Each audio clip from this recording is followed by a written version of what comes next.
Good morning students. कल हमने reproduction और उसके बेनिफिट्स के बारे में पढ़ा, उसकी एसेंशियलिटी के बारे में पढ़ा। आज हम रिप्रोडक्शन के दो तरीकों को आगे डिस्कस करेंगे।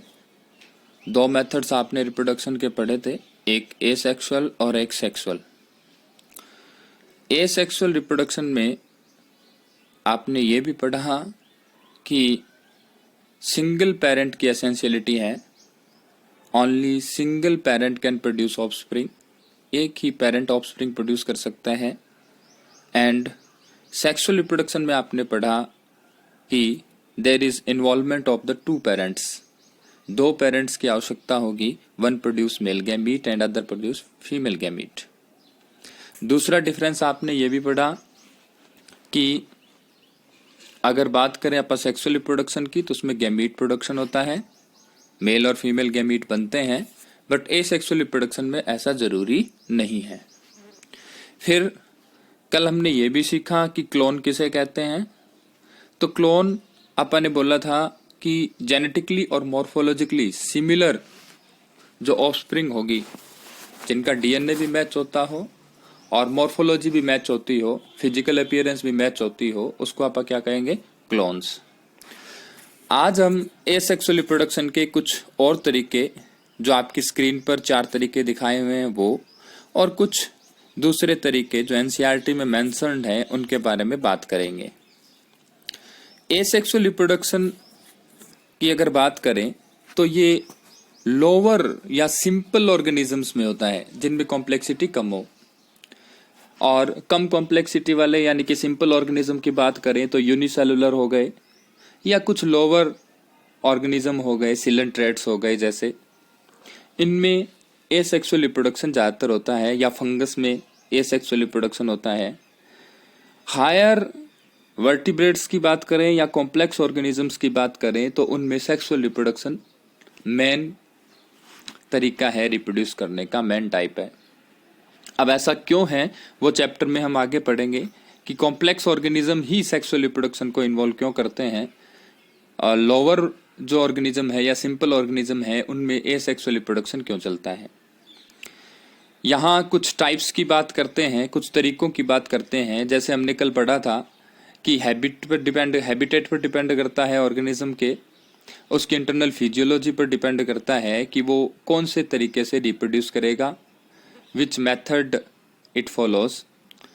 और एसेक्सुअल रिप्रोडक्शन में भी बात करें तो बहुत सारे तरीके हैं जिनसे अलग अलग ऑर्गेनिज्म जो है वो रिप्रोड्यूस कर सकता है।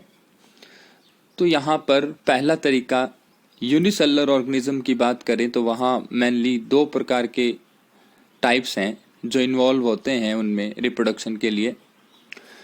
एक बात और भी है कि यदि हम बात करें कि यूनिसेलुलर ऑर्गेनिज्म में रिप्रोडक्शन क्या होगा, तो अगर सिंगल सेल फ्यूजन करती है यानी कि टूट जाती है, डिवीजन होता है सिंगल सेल में, तो भी रिप्रोडक्शन माना जा सकता है। क्योंकि जैसे ही सेल एक सेल से 2 सेल बनाएगी, वैसे ही एक ऑर्गेनिज्म से 2 ऑर्गेनिज्म भी बन जाएंगे। तो यानी कि अगर सेल नॉर्मली डिवाइड भी करती है तो भी वो एक प्रकार से क्या होगा, उनमें रिप्रोडक्शन होगा, क्योंकि यूनिसेलुलर में सेल तो एक ही होती है और सेल डिवाइड करेगी तो 2 बनते ही 2 ऑर्गेनिज्म बन जाएंगे। तो यहाँ यूनिसेलुलर ऑर्गेनिज्म में मेनली 2 तरीके हैं। पहला तरीका जो आपकी स्क्रीन पर है, यीस्ट में सैक्रोमाइसिस सेरेविसी, जो सिंगल सेल्ड यीस्ट है यानी कि सिंगल सेल फंगी है। सिंगल सेल फंगी में क्या होता है कि जो पेरेंट सेल है वो डिवाइड करती है, अनइक्वली डिवाइड करती है। यहाँ ये बात ध्यान रखने वाली है कि अनइक्वली डिवाइड करती है, एक सेल छोटी बनती है और एक सेल बड़ी रहती है साइज में। छोटी सेल जो बनेगी वो धीरे धीरे पेरेंट सेल से अलग हो जाएगी, बड़ी सेल से अलग हो जाएगी, और जो स्मॉल सेल बनेगी उसको हम कहेंगे क्या? बड। ये बडिंग वैसा ही है जैसे प्लांट्स में होता है, एक छोटी सी टहनी बनती है अलग से, जिसको आप बड कहते हैं, और हाइड्रा में भी ऐसे छोटा स्ट्रक्चर बनता है जिसको आप बड कहते हैं। तो वैसा स्ट्रक्चर है, छोटी सेल बन रही है पेरेंट सेल से, इसलिए हम इसको क्या बोलते हैं? बड। तो यीस्ट में जो पहला तरीका है डिवीजन का, जिसमें अनइक्वल डिवीजन होता है और सिंगल सेल जो है वो दो सेल्स में कन्वर्ट होती है, एक बड़ी सेल और एक छोटी सेल। तो छोटी सेल को हम कहते हैं बड, इसलिए यीस्ट में रिप्रोडक्शन का तरीका हुआ बडिंग। कौन सा तरीका हुआ? बडिंग। बडिंग इन यीस्ट, ये एसेक्सुअल रिप्रोडक्शन का पहला तरीका, याद रखेंगे हम इसे। यीस्ट में जो बडिंग होती है वो जरूरी नहीं है कि सेल एक बार ही डिवाइड हो, सेल बार बार डिवाइड होकर के एक सीरीज ऑफ बर्ड्स बना सकती है एक दूसरे के ऊपर, और वो बर्ड्स बाद में एक दूसरे से अलग अलग हो जाती हैं, सारी सेल्स अलग अलग हो जाती हैं, और उसके बाद बहुत सारे नए यीस्ट ऑर्गेनिज्म को जन्म देती हैं, यानी कि उनको बनाती हैं। दूसरा तरीका है स्टूडेंट्स बाइनरी फिजन। बाइनरी मतलब 2। यहां यीस्ट के फिजन से और इस फिजन्स में थोड़ा फर्क है। यीस्ट में जो डिवीजन हुआ था वो अनइक्वल हुआ था, बाइनरी फिजन में अनइक्वल डिवीजन नहीं होगा, इक्वल डिवीजन होगा, जैसा अमीबा में होता है। यहां अमीबा की पेरेंट बॉडी है, एक सेल है, इस एक सेल के अंदर धीरे धीरे बदलाव होते हैं, ये एक्टिव होती है टूटने के लिए, और न्यूक्लियस 1 से 2 में कन्वर्ट हो जाता है, और उसके बाद धीरे धीरे जो सेल्स हैं वो दोनों एक दूसरे से अलग अलग हो जाती हैं, और अलग अलग होकर के सिंगल सेल से 2 सेल बना देती है, यानी कि सिंगल सेल फिजन होता है, और कितने में टूटती है? 2 में, that is called as binary fission. तो दूसरा तरीका हुआ binary fission in amoeba. Amoeba में कभी कभी अनफेवरेबल कंडीशन में मल्टीपल फिजन भी होता है, जिसमें एक सेल बार बार डिवाइड होकर के बहुत सारी सेल्स बनाती हैं, और उन सारी सेल्स के चारों तरफ एक प्रोटेक्टिव लेयर यानी कि सिस्ट बन जाता है, और बाद में जब वो सिस्ट टूटती है तो सारी सेल्स जो छोटी छोटी सेल्स बनी थी बहुत सारी, वो सारी एक दूसरे से अलग अलग हो जाती हैं और नए अमीबा बनाती हैं। क्योंकि यहां पर सेल का फिजन हो रहा है मल्टीपल टाइम्स, इसलिए ये तरीका होता है मल्टीपल फिजन। पर आपकी एनसीईआरटी में यहां 2 मेंशन किए हुए हैं, एक बडिंग इन यीस्ट, दूसरा बाइनरी फिजन इन अमीबा। और यहां जो बनेंगे नई सेल्स बनेंगी वो जेनेटिकली और मॉर्फोलॉजिकली सिमिलर होती हैं, इसलिए हम इनको क्लोन्स भी कह सकते हैं। और ज्यादातर बाइनरी फिजन की बात करें और इसकी बात करें तो ये प्रोटिस्टा और मोनेरा में होता है। ऐसा जो आपने ग्रुप्स पढ़े थे +1 में डाइवर्सिटी में कि प्रोटिस्टन और मोनेरा, मोनेरा सबसे लोअर डिवीजन है, प्रोकैरियोटिक है, यूनिसेलुलर है उसमें, और दूसरा प्रोटिस्टा जो है तो यूकैरियोटिक बट यूनिसेलुलर है। आगे स्क्रीन पर आपको कुछ नए तरीके और दिखाई दे रहे हैं एसेक्सुअल रिप्रोडक्शन के, जिनके बारे में हम थोड़ा डिस्कस करेंगे यहाँ। सबसे पहला जो स्क्रीन पर आपको दिखाई दे रहा है ये है एक जूस्पोर का डायग्राम। आपने एल्गी और फंगस में पढ़ा होगा कि वो एसेक्सुअली रिप्रोड्यूस करते हैं तो स्पोर्स प्रोड्यूस करते हैं। ज्यादातर स्पोर्स जो हैं हैप्लॉइड स्ट्रक्चर होते हैं, फिर वो जर्मिनेट करते हैं और फिर वो प्लांट बॉडी प्रोड्यूस करते हैं। तो यहां अगर बात करें हम स्पोर्स की, तो ये जो आपकी स्क्रीन पर दिखाई दे रहा है ये पहले टाइप का स्पोर है जिसको हम कहते हैं जूस्पोर।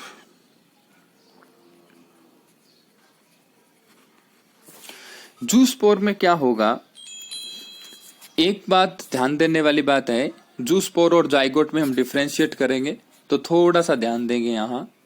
पहली बात, ये एसेक्सुअल स्ट्रक्चर है, एसेक्सुअल प्रोसेस के द्वारा बनता है, यानी कि इसमें गैमीट फॉर्मेशन के द्वारा जूस्पोर नहीं बनता, तो एसेक्सुअल स्ट्रक्चर है। दूसरी बात, इसमें फ्लैजिला होते हैं, और फ्लैजिला आपको पता ही है कि लोकोमोशन में काम करते हैं, यानी कि मोटाइल होते हैं। तो 2 बातें सामने आई कि जूस्पोर है क्या, एक एसेक्सुअल है और दूसरा इसमें फ्लैजिला है, तो ये क्या है, मोटाइल है। तो इसकी डेफिनेशन देंगे तो हम क्या लिखेंगे, जूस्पोर इज ए मोटाइल, यानी कि मूवमेंट करने योग्य है, asexual spore that uses flagella for locomotion. यानी कि जूस्पोर एसेक्सुअल स्ट्रक्चर है जो मोटाइल है और फ्लैजिला लोकोमोशन के लिए यूज करता है। तो ये हो गया जूस्पोर। अब ये जूस्पोर अलग अलग प्लेस पर मोटाइल हैं तो इसलिए चले जाते हैं और वहां जर्मिनेट करके नए स्ट्रक्चर को प्रोड्यूस करते हैं। तो जूस्पोर किसमें? क्लेमाइडोमोनास एक एल्गी है जिसके बारे में आपने पढ़ा है डाइवर्सिटी में। दूसरा जो आपकी स्क्रीन पर स्ट्रक्चर दिखाई दे रहा है ये स्ट्रक्चर है कोनिडिया का, और कोनिडिया फॉर्मेशन सबसे ज्यादा फेमस है एक फंगस में पेनिसिलियम, जिससे अपन एंटीबायोटिक बनाते हैं, पेनिसिलिन सबसे पहली एंटीबायोटिक। तो कोनिडियम क्या है? कोनिडियम एक वर्ड है, ग्रीक वर्ड है कोनिस, उससे डेराइव वर्ड है ये कोनिडिया। कोनिस का मतलब होता है डस्ट। अब डस्ट क्यों कहा या डस्ट से क्यों रिजेंबल किया? यहां क्या होता है कि जो हाइफी है, जिसको स्पेशल हाइफी, जिस पर कोनिडिया बनेंगे उसको हम स्पेशल हाइफी कोनिडियोफोर कहेंगे। कोनिडियोफोर पर एक्सटर्नली बाहर की तरफ छोटे छोटे स्ट्रक्चर बनते हैं जैसे बर्डिंग में होता है, और क्योंकि स्पोरस है तो ये कोनिडियोफोर प्रोड्यूस कर रहा है।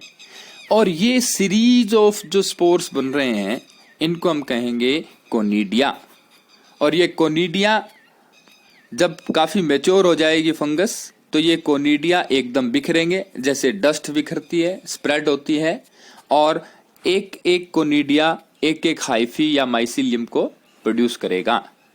तो इसका मतलब हुआ कि ये भी एक एसेक्सुअल रिप्रोडक्शन का तरीका है जो माइटोसिस से बनता है। हैप्लॉइड सेल्स होती हैं ये, और ज्यादातर माइटोसिस से बनती है, यानी कि ये हैप्लॉइड हाइफी से प्रोड्यूस होते हैं। That are the conidia. किसमें होते हैं? पेनिसिलियम में, कोनिडिया ऑफ पेनिसिलियम दूसरा हो गया। तीसरा काफी आप इससे वाकिफ हैं, आपने पढ़ा है 10th क्लास में भी इसके बारे में पढ़ा है, दैट इज बडिंग। हाइड्रा में जो पेरेंट बॉडी है, जैसे इस टाइप से पेरेंट बॉडी है, उसके ऊपर स्मॉल आउटग्रोथ निकलती है। वो धीरे धीरे आउटग्रोथ बड़ी होती है साइज में, और फिर बड़ी होती होती उसके ऊपर टेंटाकल्स भी आ जाते हैं, जैसा कि पेरेंट बॉडी पर होते हैं टेंटाकल्स, जैसे ये टेंटाकल्स दिखाए हुए हैं। और वो मैच्योर हो जाती है, और जैसे ही ये बॉडी मैच्योर होगी उसी तरह से ये डी अटैच होकर के पेरेंट बॉडी से एक नए हाइड्रा को प्रोड्यूस करेगी। यानी कि ये यीस्ट की तरह ही है, वहां सेल में डिवीजन अनइक्वल हो रहा था, यहां पेरेंट बॉडी से छोटी सी आउटग्रोथ निकल रही है, दैट इज द बड। तो हाइड्रा में कैसा? बडिंग एक प्रकार से तरीका हो गया। नेक्स्ट है गैम्यूल। गैम्यूल किसमें? स्पंजेस में। पोरीफेरा जो स्पंज है, पोरीफेरा जो ग्रुप है, उसमें स्पंजेस के अंदर क्या होता है? इंटरनल छोटी छोटी बर्ड्स बनती हैं, गोल गोल बर्ड्स बनती हैं, और वो आउटर कवरिंग से ढकी हुई होती है। जैसे ये आउटर कवरिंग इसमें दिखाई दे रही है आपको, ये वाली आउटर कवरिंग है ये सारी। और ये जो बर्ड्स हैं छोटी छोटी जो बनते हैं इंटरनल स्ट्रक्चर, इनके अंदर काफी सारी सेल्स भरी होती हैं, जो ये भरी हुई हैं, ये हर एक नई अलग सेल है छोटी छोटी जो आपको गोल गोल दिखाई दे रही हैं। These are the embryonic cells. और जैसे ही गैम्यूल का ये प्लग यहां से निकलेगा, इसके अंदर से एम्ब्रियोनिक सेल्स जो हैं वो बाहर निकल जाएंगी, और ये एम्ब्रियोनिक सेल्स बाहर निकलने की बाद क्या होगा कि ये सारी एम्ब्रियोनिक सेल्स रीजनरेट करेंगी, और रीजनरेट करके नए स्ट्रक्चर को बनाएंगी, यानी कि नया स्पंज बनाएंगी, नया इंडिविजुअल बनाएंगी।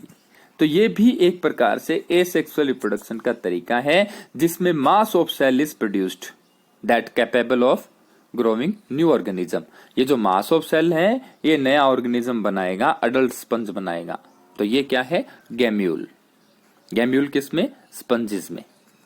तो हमने यहां कई तरीके पढ़े, नॉर्मली 6 तरीके हमने यहां पढ़े।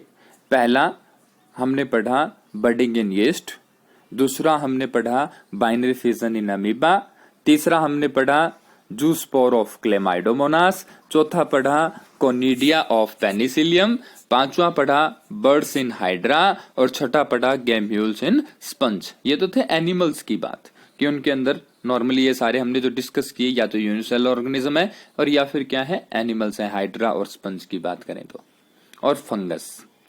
तो इन सब में हमने ये पढ़ा कि अलग अलग तरीके से रिप्रोडक्शन होता है और यहां पर आपको इनके बारे में थोड़ा सा डिटेल से बताया हुआ है कि most common the structure are zoospore, asexual reproduction structure conidia, buds, gemmules. तो इनको आप अच्छे से कर सकते हो। यहाँ unequal small buds produced from the parent body और ये यीस्ट में और हाइड्रा में। उसके बाद प्लांट्स के अंदर क्या ऐसे ही रिप्रोडक्शन होता है? आपने पढ़ा ही था vegetative reproduction in plant. Vegetative का मतलब होता है बॉडी, वेजिटेटिव बॉडी पार्ट, और रिप्रोडक्शन का मतलब बॉडी पार्ट से रिप्रोड्यूस करना, यानी कि नई ऑफस्प्रिंग प्रोड्यूस करना, जैसा कि कल हमने पढ़ा। तो अगर हम बात करें एसेक्सुअल रिप्रोडक्शन और वेजिटेटिव रिप्रोडक्शन, क्या सेम टर्म है? टर्म तो सेम है, प्रोसेस तो सेम है, बट प्लांट्स के अंदर इनका टर्म अलग बदल जाता है। यानी कि एसेक्सुअल रिप्रोडक्शन की जगह हम क्या कहते हैं? Vegetative reproduction. और क्योंकि वेजिटेटिव पार्ट से है इसलिए हम वेजिटेटिव रिप्रोडक्शन कह सकते हैं। और यहाँ क्लोन की बात करें तो क्लोन टाइप ही है, जो पेरेंट बॉडी होगी वैसे के वैसे सारे स्ट्रक्चर प्रॉपर्टीज मिलेंगे किसमें? जो नई प्लांट बॉडी है उसमें। तो कह रहा है कि in animals and other simple organism asexual is used ambiguously, in plant term vegetative reproduction is used. यानी कि एसेक्सुअल की जगह हम वेजिटेटिव रिप्रोडक्शन शब्द यूज करते हैं। और यहाँ जो तरीके हैं वेजिटेटिव रिप्रोडक्शन के वो हैं runner, rhizome, sucker, tuber, offset, bulb, ये सारे तरीके हैं। यहाँ इन सारे तरीकों की बात करें यदि हम, तो अलग अलग स्ट्रक्चर्स जो हैं वो अलग अलग मॉर्फोलॉजिकली हमें प्रोड्यूस करके दे रहे हैं। यानी कि बहुत सारे तरीके हैं जिसमें पार्ट तो वेजिटेटिव होगा पर नया प्रोड्यूस करेगा। अब जैसे सबसे पहले हम बात कर लेते हैं यहाँ कि बल्ब क्या है। बल्ब क्या है? जैसे आपने पढ़ा अनियन के अंदर, अनियन को जब आप पूरी तरह से छीलते हैं तो एक छोटा सा स्टेम निकलता है नीचे, और उसके चारों तरफ क्या होते हैं? लीव्स होते हैं, टफ्ट ऑफ लीव्स बहुत सारे, जिसको घेरे रखते हैं ऐसे इस तरीके से। तो bulb structurally short stem with fleshy leaf या लीव बेसिस की बात करें, और ये स्टोरेज ऑर्गन की तरह काम करता है। पर अनियन का जो बल्ब है, जो हम अनियन लेते हैं, अगर उसको आप जमीन में गाड़ दें तो क्या होगा? उससे नया पौधा भी निकल सकता है। यानी कि वो डोरमेंसी में रहता है नॉर्मली, और जैसे ही उसको फेवरेबल कंडीशन मिलेंगी उससे नया लीफ निकल जाएगा। That is the bulb. तो ये स्ट्रक्चर क्या होगा? बल्ब होगा। क्या कहेंगे? शॉर्ट स्टेम है, और शॉर्ट स्टेम में क्या होगा? बहुत सारे फ्लैशी लीव्स होंगे। ये मेन बात है यहां। दूसरा है, अगर हम बात करें ऑफसेट की, तो ऑफसेट क्या है? कुछ वाटरी प्लांट जैसे आइकोर्निया, इसके बारे में बहुत ज्यादा बात होगी। वाटर हाइसिंथ काफी बार आएगा, ये हमारे सामने 2-3 बार आएगा। ये जो वाटर हाइसिंथ है, इसमें क्या होता है? 1 इंटरनोड लॉन्ग जो स्टेम है, 1 इंटरनोड लॉन्ग स्टेम, वो हॉरिजेंटली ग्रो करता है, और उससे क्या होता है? एक टफ्ट ऑफ लीव्स निकलता है, ऊपर की तरफ एक गुच्छा लीव्स का, और नीचे उसमें जड़ें निकलती हैं। या हम ऐसे कहते हैं ये पेरेंट बॉडी है, और इससे 1 इंटरनोड लॉन्ग स्टेम निकला, और उससे टफ्ट ऑफ लीव्स निकले और नई जड़ें निकली।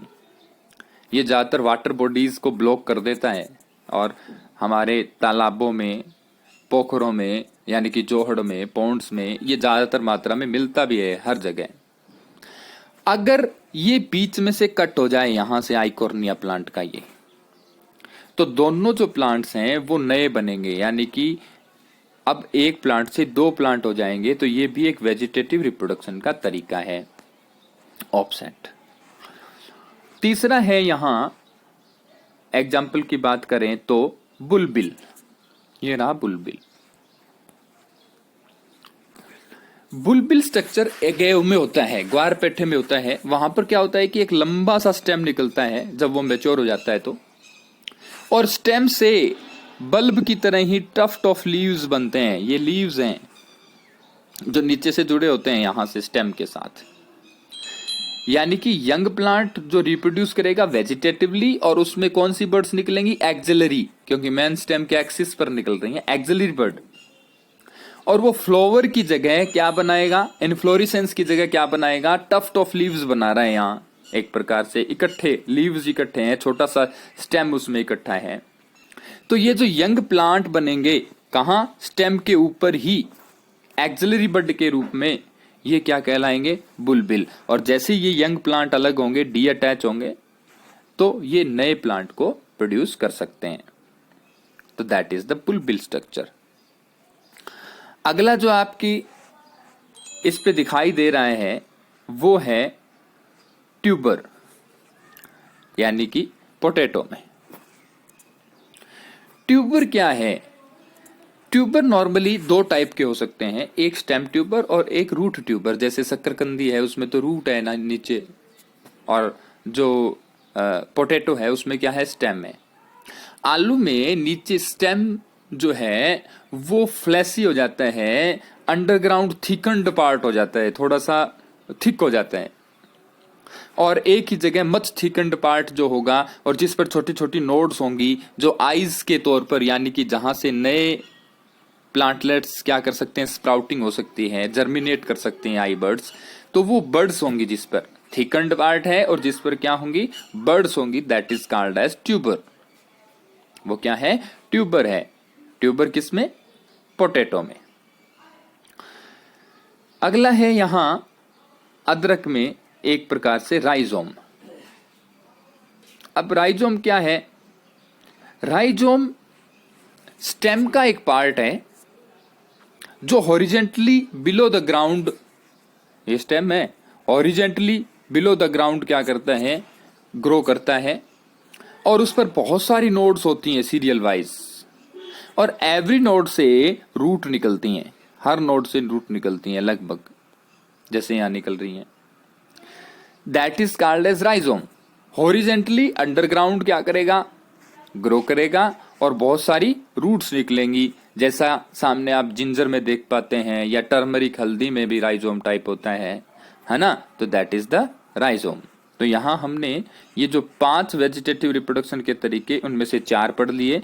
कौन कौन से पढ़ लिए? पहला potato, tuber, rhizome of ginger, बुलबिल in agave, leaf birds यानी पढ़ा हमने, ऑफसेट इन वाटराइसेंथ यानी कि आइकोर्निया। कुछ प्लांट वेजिटेटिवली रिप्रोड्यूस करते वक्त, ज्यादातर जो प्लांट्स हैं जब वो वेजिटेटिवली रिप्रोड्यूस करते हैं तो वो स्टेम या रूट का इस्तेमाल करते हैं। या तो स्टेम से वेजिटेटिवली रिप्रोड्यूस होते हैं और या फिर रूट से। यहां हमारे पास एक शानदार एग्जाम्पल है ब्रायोफिल्म का, जिसमें जो लीफ है उस लीफ से छोटे छोटे पौधे निकलते हैं, यानी कि जो लीफ के मार्जिन्स हैं, कॉर्नर है, वहां से एडवेंटिशियस रूट्स निकलती हैं, और वो बर्ड्स किस में बदल जाती हैं? प्लांट में। ये प्लांट्स हैं, और ये प्लांट्स जैसा कि इस चित्र में ऐसे दिखाए हुए हैं, जैसे ये एक दूसरे से अलग होंगे और अलग होकर के नीचे गिरेंगे तो एक नए प्लांट्स को प्रोड्यूस करेंगे। यानी कि लीफ के मार्जिन से हो रहे हैं, तो इसलिए इसमें यहां पर वेजिटेटिव रिप्रोडक्शन में कौन काम कर रहा है? लीफ कर रहा है, और लीफ के जो मार्जिन्स हैं वहां से नया पौधा बन रहा है। तो that are the leaf buds of a bryophyllum. तो ये आपने याद करने हैं कि कौन कौन से तरीके हो गए यहां पर हमारे पास? Tuber, rhizome, bulbil, leaf buds और ऑफसेट।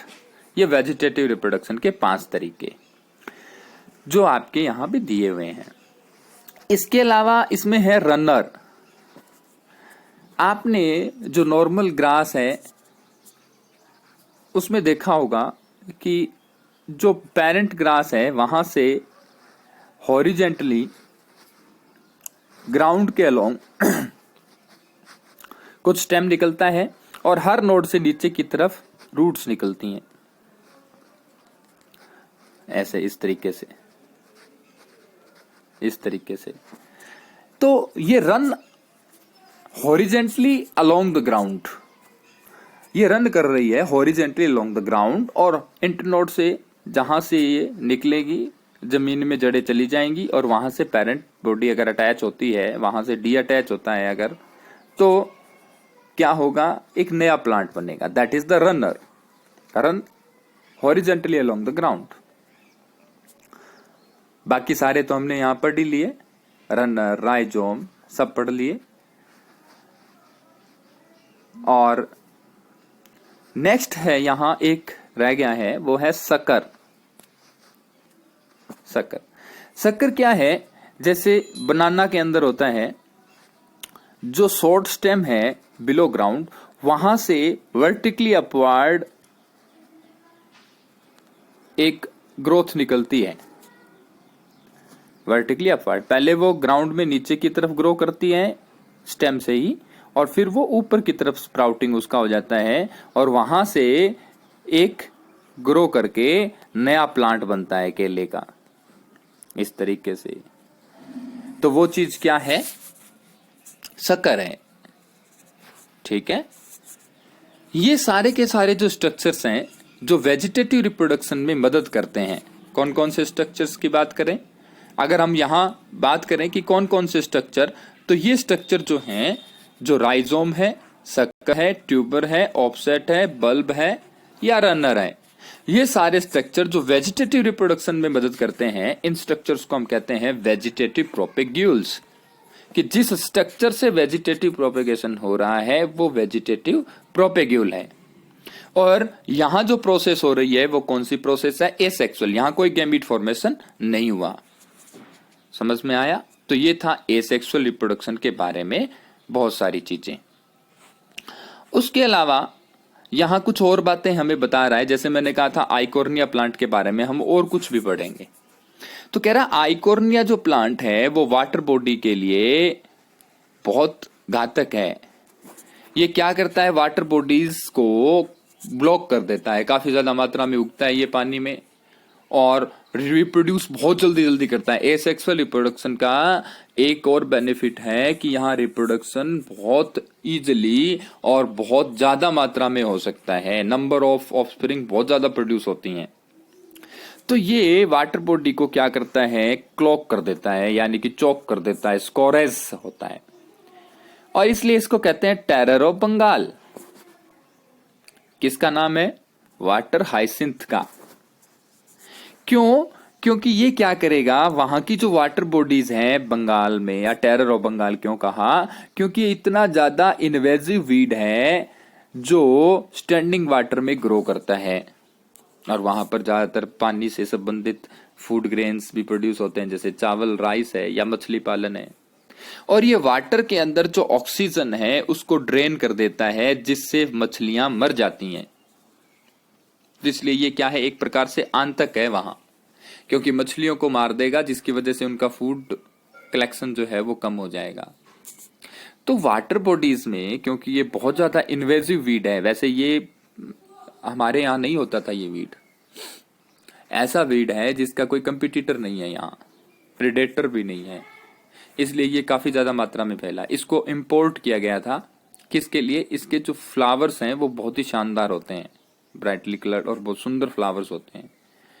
इसको फ्लावर और इसकी जो शेप ऑफ लीव्स हैं उसके लिए इंट्रोड्यूस किया गया था इंडिया में, बट क्योंकि इसका कोई प्रेडेटर यहाँ नहीं था तो इसलिए इन्वेजन हो गया इसका, बहुत ज्यादा इन्वेजिव वीड हो गया, बहुत ज्यादा फैल गया, जैसे कांग्रेस ग्रास फैल रही है, और all over the water body in the short period of time, और इससे गेट रिड करना, इससे छुटकारा पाना मुश्किल हो गया। इसलिए क्योंकि वाटर बॉडीज में ये क्या करता है, स्कोरेज कर रहा है, और मछलियां मर रही हैं क्योंकि ऑक्सीजन की कमी की वजह से, इसलिए इसको क्या कहते हैं हम, टेरर ऑफ बंगाल। तो क्वेश्चन आ सकता है, what is the terror of Bengal, तो कौन है, वाटर हाइसिंथ। उसके बाद ये कह रहा है कि जो प्लांट्स ज्यादातर स्टेम से जो निकलते हैं वो किस वजह से निकलते हैं, नोड्स से। नोड के ऊपर हमारे पास मेरिस्टेमेटिक टिश्यू होता है जिससे नए प्लांट प्रोड्यूस हो सकते हैं जब वो डैम्प सॉइल में होंगे या वाटर में होंगे, यानी कि उनको फेवरेबल कंडीशन मिलेगी। तो जैसे ब्रायोफिल्म में जो एडवेंटिशियस बर्ड्स निकल रही थी नोचिज से, मार्जिन ऑफ लीव से, वो भी हमने यहाँ पढ़ा। और इन सारी चीजों का इस्तेमाल हमारे गार्डनर करते हैं काफी ज्यादा मात्रा में। जैसे रोज प्लांट है, उसका स्टेम कटिंग करके, वो हो गया कटिंग करके उसको मिट्टी में दबा देते हैं पूरी की पूरी, जिसको आप कलम बोलते हैं। कलम काट करके मिट्टी में दबा देते हैं तो वहां जो नोड है वहां से नई लीव्स निकल जाती हैं। तो हम यहाँ प्रोपेगेट करने के लिए, फसल पैदा करने के लिए भी इसका इस्तेमाल करते हैं। जैसे गन्ने में भी हम शॉर्ट स्टेम जो है वो मिट्टी के अंदर दबा करके उनसे फसल लेते हैं। दूसरा तरीका यहाँ एडवेंटिशियस बर्ड्स से नई प्रकार की फसल या बहुत अच्छी वैरायटी बनाने के लिए हम करते हैं ग्राफ्टिंग। ग्राफ्टिंग में हम क्या करते हैं, जो हमारे पास मेन स्टेम है उसमें छोटा कट लगाते हैं और वहां पर दूसरे स्टेम की या तो बड और या फिर उसका दूसरे स्टेम का जो अच्छी वैरायटी है उसकी दूसरी स्टेम उसके साथ जोड़ देते हैं। तो जिससे हमारे पास इंप्रूव हो जाती है वैरायटी ऑफ प्लांट। क्योंकि हमने पढ़ा एसेक्सुअल रिप्रोडक्शन में जो फायदा है वो क्या है कि पेरेंट जेनेटिक्स रहता है, यानी कि पेरेंट का ही जीनोम रहता है, डीएनए सेम रहता है जैसे पेरेंट्स का है। तो अगर जिससे हमने कटिंग ली, अगर वो अच्छा पौधा है, शॉर्ट टाइम में फ्रूट दे रहा है हमें और ज्यादा मात्रा में फ्रूट दे रहा है, तो जो नई कटिंग से जो नया पौधा बनेगा उस कटिंग को इस्तेमाल करने से, ग्राफ्टिंग करने से जो नया पौधा बनेगा उसमें भी सेम करेक्टर होंगे। तो हम उसका इस्तेमाल करते हैं, हमारे जो फार्मर्स हैं वो। और बहुत सारी कंडीशंस हैं जिनमें अनफेवरेबल कंडीशन में, ऐसी कंडीशंस जिसमें अनफेवरेबल हो ऑर्गेनिज्म के लिए, तो वहां एसेक्सुअल रिप्रोडक्शन सर्वाइव करने में मदद करता है। जैसा कि मैंने बताया आपको कि मल्टीपल फ्यूजन के अंदर क्या होगा कि जो अमीबा है अनफेवरेबल कंडीशन में सिस्ट बना करके उसके अंदर बहुत सारी सेल्स बन जाएंगी, और सिस्ट क्योंकि अनफेवरेबल कंडीशन से, डेजिकेशन से उसको बचाएगी, और जैसे ही फेवरेबल कंडीशन आएगी वो बाहर आ जाएंगे। ऐसे ही फंगस में जो स्पोर्स बनते हैं वो स्पोरेंजिया वगैरह में बनते हैं, तो जिसकी वजह से वो प्रोटेक्टिव रहते हैं, और जैसे ही स्पोर्स बाहर आते हैं वैसे ही क्या होगा, फेवरेबल कंडीशन में वो जर्मिनेट करके नई बॉडी बना देंगे। तो दैट इज, ये सारा कुछ था हमारे यहाँ एसेक्सुअल रिप्रोडक्शन में जो +2 के पहले चैप्टर में है, और इसके बारे में हम अच्छे से पढ़ेंगे। और जितने भी तरीके आज मैंने यहाँ आपको करवाए हैं वो सारे आपने अच्छे से याद करने हैं, सबके बारे में आपने पढ़ना है, और एग्जाम्पल स्पेशली आपने यहाँ याद करने हैं। हरियाणा बोर्ड के स्टूडेंट्स के लिए यहाँ एग्जाम्पल्स बहुत ज्यादा जरूरी हैं। 1 या 2 नंबर में एग्जाम्पल्स ऑप्शन टाइप में आते हैं। तो हमने पढ़ा बर्डिंग इन यीस्ट, हमने पढ़ा बाइनरी फ्यूजन इन अमीबा, हमने पढ़ा जूस्पोर्स इन क्लेमाइडोमोनास, कोनिडिया इन पेनिसिलिन, और हाइड्रा में बर्डिंग हो गया, स्पंज में गैम्यूल हो गया, और इसी तरह से ट्यूबर, राइजोम, बुलबिल और लीफ बर्ड्स, ऑफसेट, सक्कर, रनर, इनके बारे में हमने पढ़ा है। तो आप इन सब की डेफिनेशंस लिखेंगे और इनको याद करेंगे। आज के लिए इतना ही, धन्यवाद।